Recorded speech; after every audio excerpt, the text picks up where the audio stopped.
জিম্বাবুয়ের কাছে হার, আর সেই হার যেন ভেঙে দিল ভারতের কোটি ভক্তের হৃদয়। টি-20 ক্রিকেটে বড় এক অঘটন ঘটে যখন শক্তিশালী ভারত হেরে যায় তুলনামূলক দুর্বল দল জিম্বাবুয়ের কাছে। ম্যাচের শুরু থেকেই ভারতীয় ব্যাটিং লাইন আপ ছিল চাপে। একের পর এক উইকেট হারিয়ে তারা বড় স্কোর করতে ব্যর্থ হয়। জিম্বাবুয়ের বোলাররা নিয়ন্ত্রিত বোলিং করে ভারতের ব্যাটারদের রান তুলতে বাধা দেয়। এরপর ব্যাট করতে নেমে আত্মবিশ্বাসী জিম্বাবুয়ে ধীরে ধীরে লক্ষ্যের দিকে এগিয়ে যায়। তাদের ব্যাটাররা ঠান্ডা মাথায় খেলে ম্যাচ নিজেদের নিয়ন্ত্রণে নিয়ে আসে।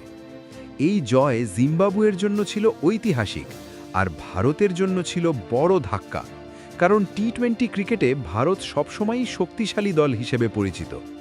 তবে ক্রিকেট ভক্তরা মনে করিয়ে দিয়েছেন, ভারতের মাটিতেই একসময় ওয়েস্ট ইন্ডিজ টি-20 বিশ্বকাপ জিতে ইতিহাস গড়েছিল, যা প্রমাণ করে ক্রিকেটে যে কোনো কিছুই সম্ভব।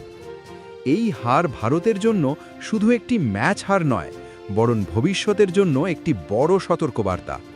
ক্রিকেট আবারও দেখিয়ে দিল, এই খেলায় শেষ বল না হওয়া পর্যন্ত কিছুই নিশ্চিত নয়।